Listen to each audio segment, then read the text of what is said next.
That's wonderful, Lucy. Thank you.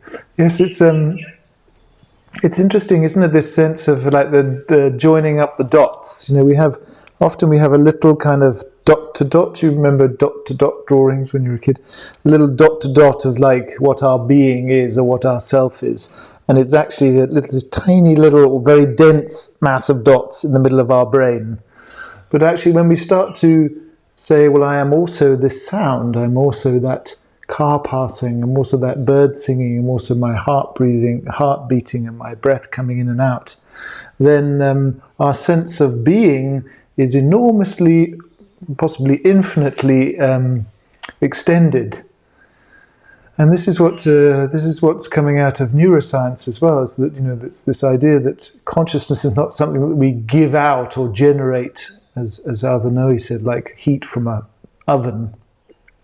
It's actually much more an interplay of our mind and our bodies, our senses, with the world that we move in. There's research to show that, for example, animals that it's a horrible experiment actually, but like cats are put in a cradle so that they can't move and they can't see anything.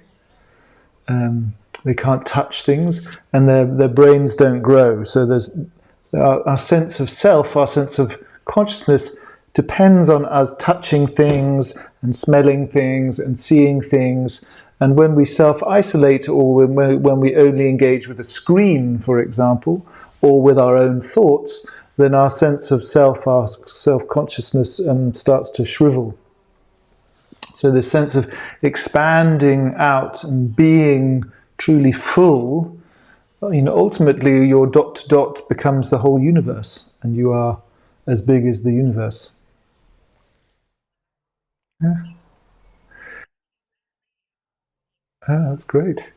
Yeah, I mean, consciousness is a big hot potato. Like, you could get really lost in thinking about consciousness, but a sense of being, I think we can all get on board with. You know, how rich and ennobled is our sense of being, or how small, emaciated, and shriveled is our sense of being. It's a kind of simple way of feeling it.